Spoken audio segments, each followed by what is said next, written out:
This week's Just You Award goes to Brenda Reese. She is the host of Forgive Yourself podcast. I listen to a lot of podcasts, and I give this award to podcasters who don't say, hey, everybody, or you guys.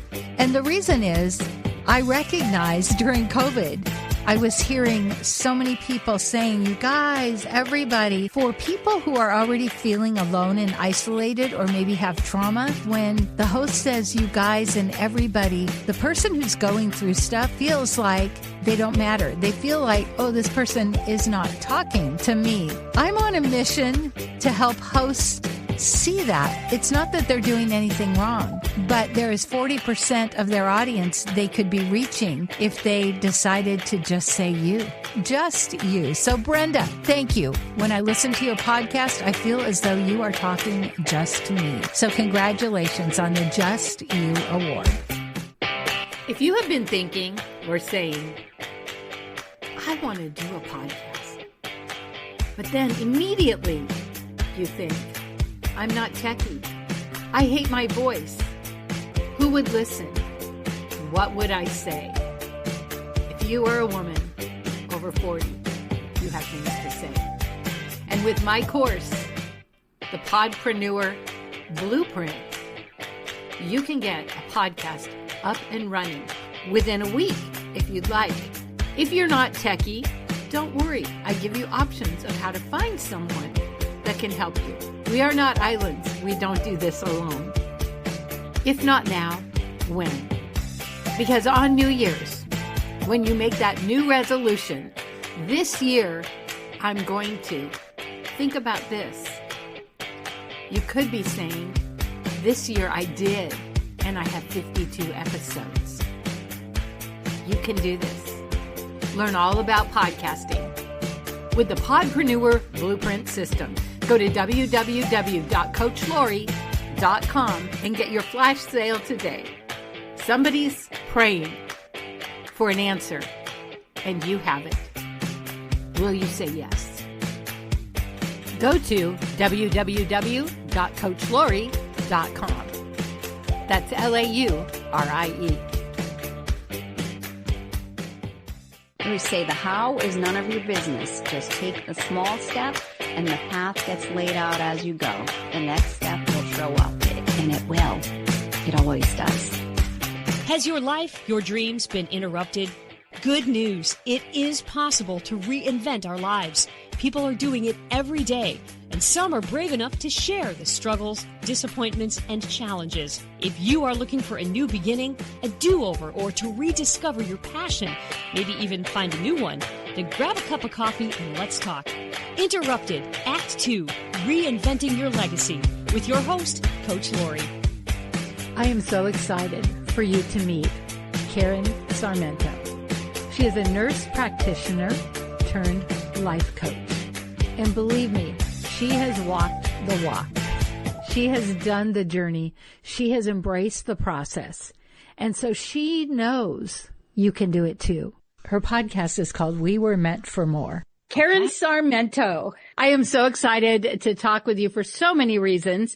Sarmento Mentoring is your coaching services. You also had a life that was interrupted. In fact, when I was looking at your webpage and I saw your picture, I thought, oh, I've got the wrong one, because this lady said she had been a nurse practitioner for like 20 years and you look so young. I was like, there was no way.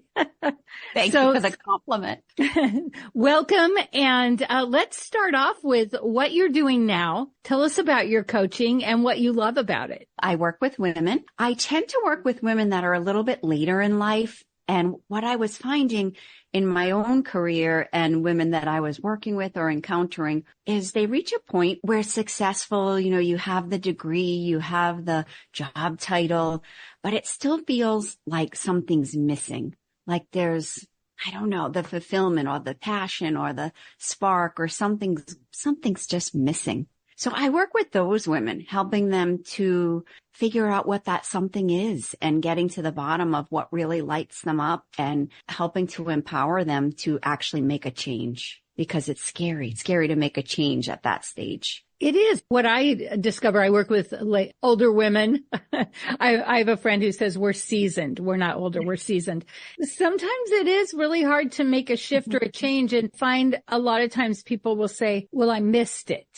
Oh, never. And I am just like, no, this is just the beginning. There's still so much you can do. Oh, totally. You didn't miss it. No way. What we often miss, the little inner voice that's been telling us for a while, but it's never too late to hear it and to act on it. That darn inner voice, I call it the gremlin. It's always trying to get us messed up, isn't it? It is. It's always trying to take us out of that comfort zone. Your life was interrupted because you haven't always been a coach. Tell us about that. About 10 years ago, my fiance and the father to my now going to be 19-year-old son passed away very unexpectedly in an accident. I did not handle that well, and my life pretty much spun out of control.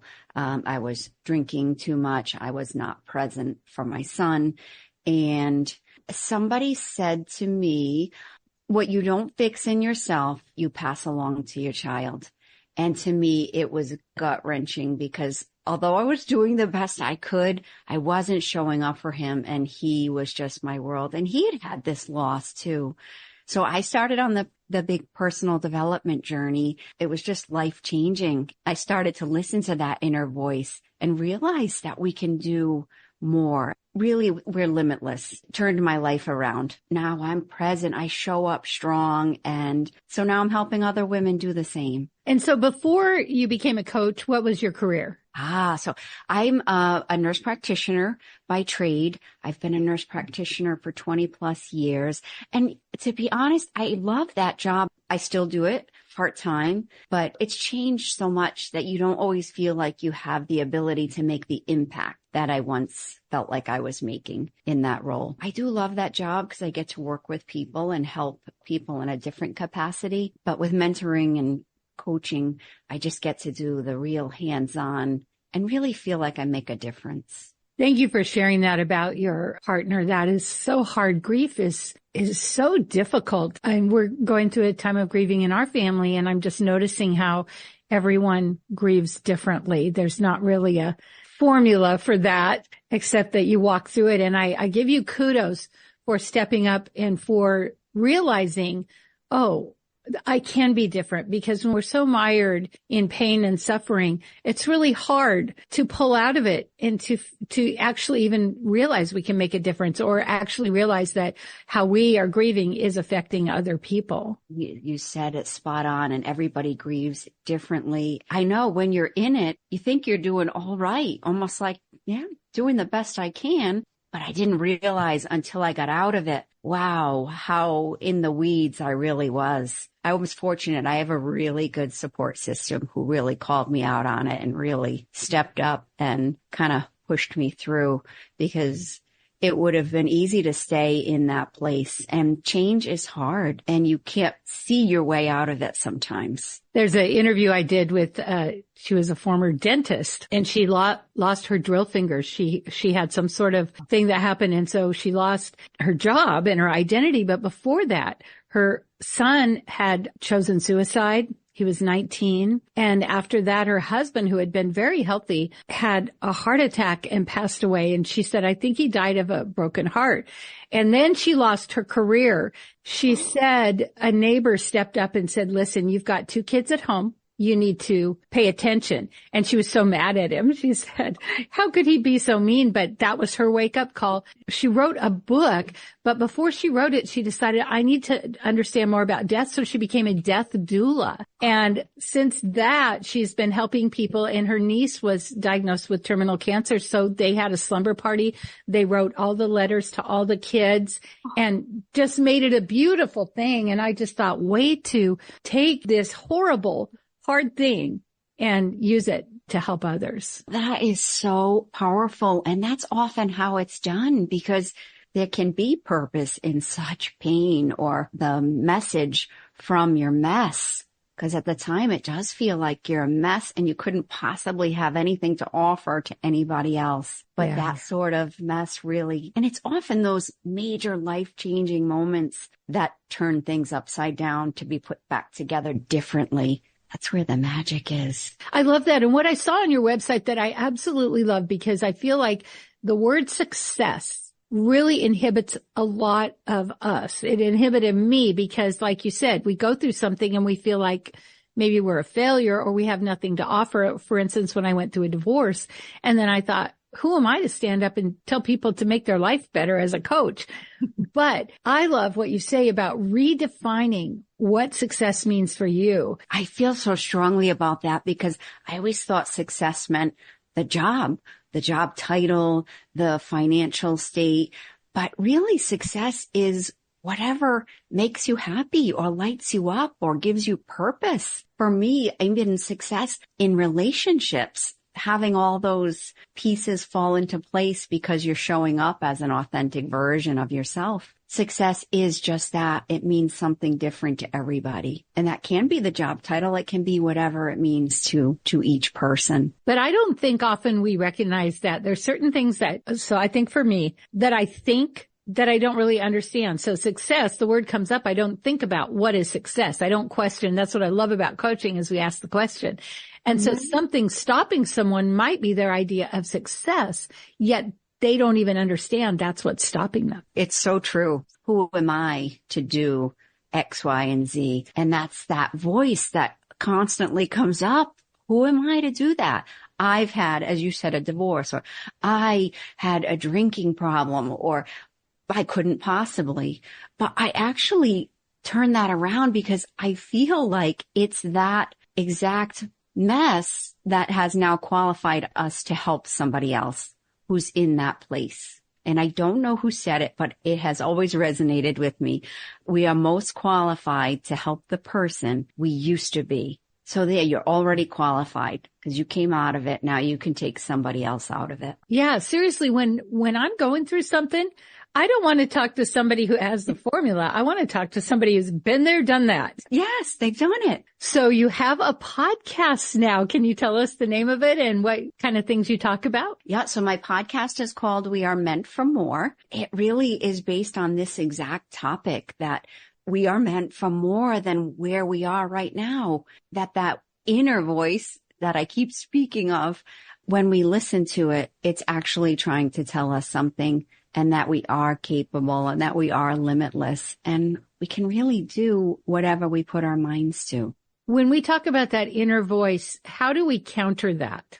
Oh, and you know what? That's such a great question. It first starts with awareness. So you're actually hearing the inner voice because it's been there. I believe it's been there all our lives, but we're so conditioned and with this belief system that's sort of been programmed within us over the course of our lifetimes, whether it's through our upbringing, culture, friends, social media, that we've stopped questioning our thoughts and we've just kind of embraced a set of belief systems and just go through the motions. But when you actually start to question your thoughts and have an awareness of your day-to-day life. Why do I do certain things? Or why am I doing that? Or why am I not doing something that I'm feeling a little calling to do? So I definitely think it starts with an awareness. And then when you start to listen to that, really getting clear on what is that little inner whisper suggesting to me, paying attention to the things that light you up and the things that drain you, and kind of proceeding as such, eliminating some of the things maybe that really are draining that we've done because we felt we should. And when you start to figure out the things that do light you up and maybe that you have a bigger calling, you really start listening, because I feel that we get those intuitive nudges and the guidance along the way. So when you take one little step forward, I think you get the next step, and the steps are kind of delivered along the way. That's so good. So will you talk a little more about should? Because anyone who knows me, if we're having dinner and they say should, they go, sorry, I said should.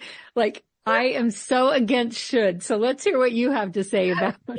No, I feel the same. There's been so many shoulds. throughout life, and they have to be questioned even when you do. I love that's like the standard. You can't say that. I agree with you completely. There's so many things that we do out of obligation or because it's the next right thing, or, I was always the people pleaser. I'm still working on that one, but there were so many shoulds. They don't serve you. No. Yeah. I had a client whose grandma was failing, and she was the responsible one in the family. So she was doing everything for grandma, and nobody in the family was stepping up, which we know sometimes that happens, but she was taking on everything. And so her friend said, "Hey, I really like your grandma. How about if I go shop for her or take her shopping?" She's like, "Oh, no, I need to do that." Like she had this guilt and burden. And she goes, "Come on, just let me go with her once. Let me just lift your load a little." So friend took grandma shopping. They had a fabulous time. They came home, put the groceries away, made dinner, and played cards. And her friend had such a wonderful time. She goes, "I'd like to do this a couple times a month if you'll let me." And she was like, she had such a hard time letting go of that. And we had to do a lot of work of letting go of the guilt, because when she was doing the thing, she was being mean to grandma because she didn't want to do the shopping. So she was like, "Oh, we got to hurry," all of that. By relieving that, grandma was getting someone who actually loved and enjoyed being with her. But it is interesting how we so should on ourselves that we don't release things that are right there in front of us. Right. And there was an opportunity to release it, but it's like self-imposed. I should be the one to do it, and it's my responsibility, and I'm not letting someone else, and nobody wins. Right. Yes. None of the people. And when I started to recognize the should, I had a friend who she just couldn't get on board with that. She said, "But there are things that we should do." And I always said, I understand that, but when we're doing it out of obligation, we get an attitude. And it's kind of like in the Bible, it talks about tithing. And when I went to coaching school, they talked about tithing because that wasn't a Christian coaching school, but it's the idea of giving back. And when we're giving back with joy, everybody benefits. When we're giving back begrudgingly, and as a single mom, I don't know if you experience this, but I'd have girlfriends that say, "You need to go help my friend, get her some wood for her wood stove." But they were trying to watch the football game, but wife said, "No, you need to do this now." So guess who they're mad at? Me. So yeah, I'm getting wood, and that's awesome. I'm grateful, but I'm also getting a really yucky attitude, and I just soon not have the wood or do it myself. Yes, because with that comes resentment. And then when things are done with resentment, everybody feels it, and then nobody's happy. Karen, we've talked about all of this stuff in coaching, reframing. I think you mentioned that, and the shoulds and success. What is it that you really want people to know? What inspired you to start a podcast so that you could get the word out? It was because I feel like our limitations are somewhat self-imposed. And although we don't even realize it, we've capped off our abilities. We've capped off what we're capable of. And that, I think, is all comes back to your self-image. So I think when you can expand your self-image and really see yourself in a different way, you start to show up differently and you start to accomplish different. So our self-image is really the thermostat. So we can't outperform our self-image. So if the self-image sets us here, we're not going to outperform that. We're not going to outdo it. And we've set that boundary. We can change all of that. How do we change that thermostat? How do we change that setting that we're stuck at? Yeah. So starting with being aware of it, recognizing it, and then getting crystal clear on who do I need to be to accomplish greater. And I actually wrote it all out. How do I need to show up? How would she walk? How would she talk? How would she enter a room? How would she handle conflict? It's just everything, getting crystal clear on it. And like I said, I wrote it all down on paper, who I needed to be. And it was pretty lengthy. And I would read it back and I would just start showing up as that person. it's actually kind of fun, and it can be kind of funny, but you disrupt the neural pathways and you just shock the system almost, but you start doing things differently and your norm starts to change. Your behaviors start to change, and the little things that were once scary and so outside the comfort zone start to become not so uncomfortable. And it's recognizing I'm not doing that because it's scary, and I'm going to do it anyway, because on the other side of that is the greater version of you, the improved self-image, the thermostat set at a different level. I love that. And I think especially it seems like with older women, seasoned women, it's really easy. And many of us are boomers, right? So we were taught to be quiet. We were taught to not speak our word. And then we've learned we have a voice. And that's what I do with my coaching and my podcast training, is to help women have a voice, whether they ever put it on a podcast. If they tell their stories and record it and leave it on their phone, their family will have it when they're gone. Anyone who's walked through grief knows how much you want that voice back, how much you want to hear the voice of your loved one.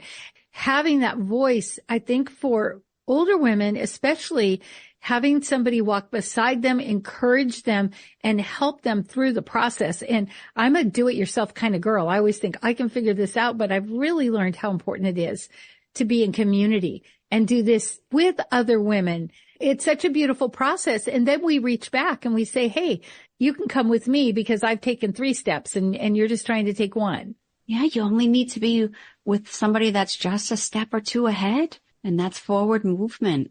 And that piece of community and the accountability starts to hold you to a different standard, because you start to become more of the company you keep, and you start to see a different way of doing things. And then when people see you do it, or when you see someone do it, you might think maybe, and it's still so scary. But I always tell people, hire a coach, just hire a coach, because they're going to see you for who you are. They're going to encourage you, where your family might be saying they don't want you to embarrass them. They don't want you to fail. So they might respond negatively out of love, but it keeps that cap. You were talking about that cap, that limitation on.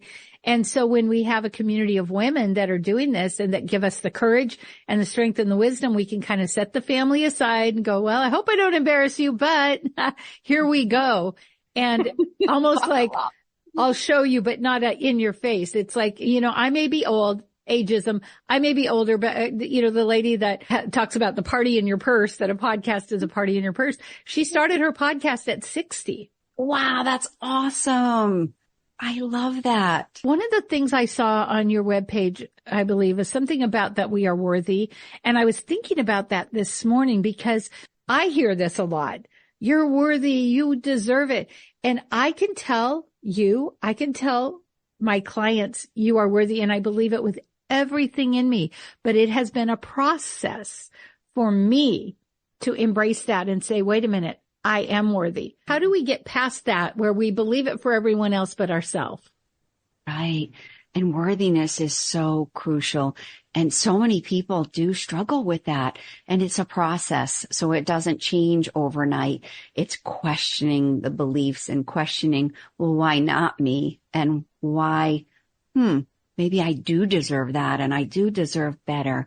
And really changing the belief system, because we will not soar to a level of greatness or limitless possibilities unless we feel we're worthy of it, because we'll just never believe we can have it, deserve it, or do it.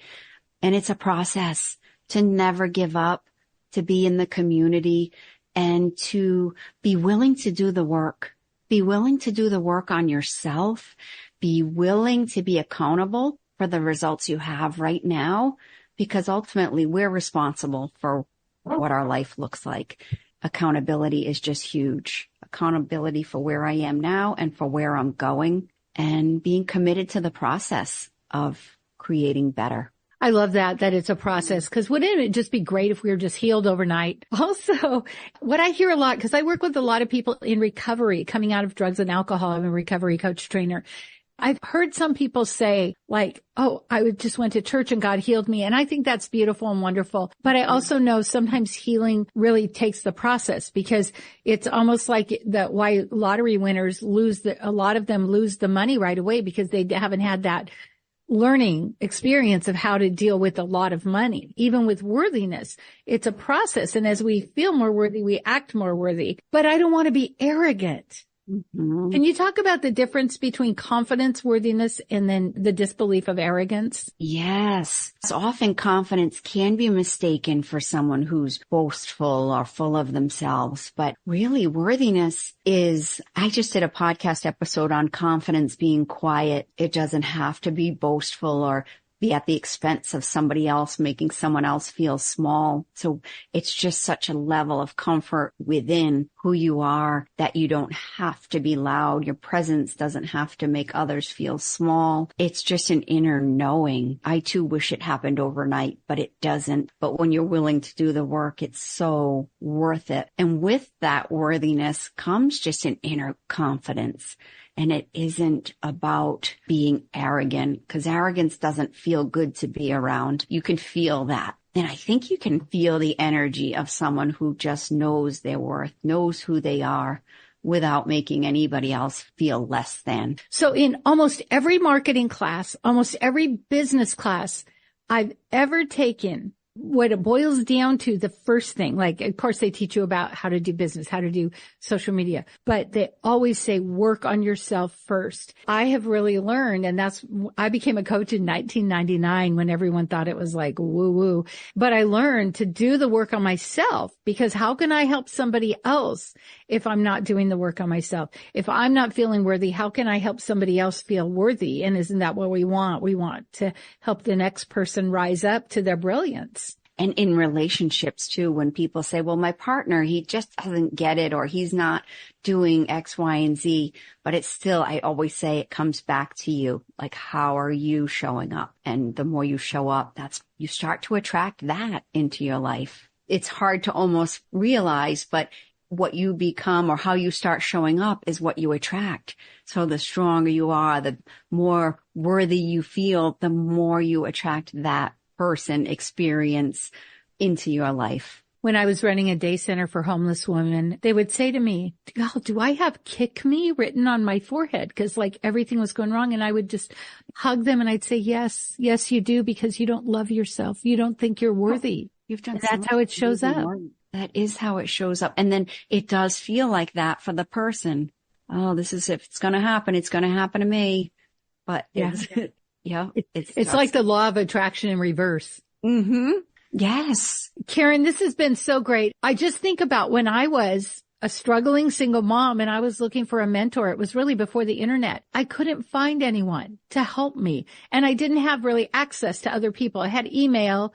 We could write letters, but now we have this access, and your coaching is a mentoring. So if somebody wants to work with you, how do they find you? Probably easiest on my website, KarenSarmento.com, or right on Facebook. I've got my YouTube channel, so there's a lot of free information there, but my contact information is all on my webpage. And definitely listen to Karen's podcast. It's called We Are Meant for More. Isn't that the truth? It absolutely is. The possibilities are limitless. How did you come up with that name? Tossed around. It was actually a big limitation for me starting the podcast because I was stuck on the name. That was like the big, but I just kept it simple because that's something I found myself saying, which is we're meant for more. There's got to be more. There's got to be more. And it wasn't even a financial more or a specific more. It's just there's got to be more pizzazz, more passion, something, purpose. So yeah, the more I started saying, I'm like, well, there it is. That's the title. We're meant for more. I love it. Yes. Well, thank you so much. And before we go, one last thing after all that we've talked about, because I especially love talking about coaching, because it's so life changing. Mm-hmm. And I always tell people, hire a coach. If you can't afford a coach, almost every coach has a free consult call. And so I always say, hire a coach. So what would you say to the person who maybe didn't realize they're stuck and now they're going, wait, maybe I'm stuck. Maybe I was meant for more. What would you say to them? I would say yes. If you're getting that intuitive hit or that little whisper or that nudge, you are meant for more because you're hearing that for a reason, because that's what you're feeling. That's what you're thinking. So the message is meant for you. You are meant for more. And even just start to look around and at the possibility of hiring a mentor. I'll never be without a mentor ever again, because it just keeps me going forward, keeps me accountable to myself, getting some community, free communities. I have a free Facebook group of women where there's free material, good energy in there that you can start to expose yourself to the concepts, and even that to start propelling forward. And like you said, take the baby step. Start looking into it. I had a coach who would always say, reduce it to the ridiculous. It's like, take that baby step, do the one little thing you need to do. And then, like you said, the rest shows up. Yep. We say the how is none of your business. Just take the small step and the path gets laid out as you go. The next step will show up, and it will. It always does. I love that. And I've experienced it. Me too. I've experienced looking at the whole big picture and saying, I can't because, or I don't have the money, or I don't have and then when I let go of all that and I just start thinking about it, being aware of it, moving in that direction, then doors just start to open, things I would never maybe have even noticed before. Exactly. That's huge. May not even noticed it before. It's a simple person you ran into that leads to something else, an experience or something. And I love it that you said you would never be without a mentor, because I've always said, when I was in college, I was taking some psychology courses, and the professor always said, Dr. Glenn Basie, he always said, a good counselor is well counseled. And I always say a good coach is well coached. And when I've reached out to a coach to work with them, I always say, do you have a coach? And often they'll say no. And I don't hire them. I don't want to hire a coach that isn't coachable. Right. And who isn't constantly moving forward or evolving. Yeah. We're energy and we're always in motion. So if we're not moving forward, chances are we're moving backwards. We're certainly stagnant. Yeah, I feel like we need that accountability. Karen, thank you so much. Oh, thank you for having me. Your podcast is amazing. I love the concepts and the topics, and you're amazing. If you love this podcast, here's a big ask. Will you share with your friends and family, subscribe, give us a review, and a 5-star rating so that others looking to reinvent their lives will be able to get the help they're looking for? Thank you in advance.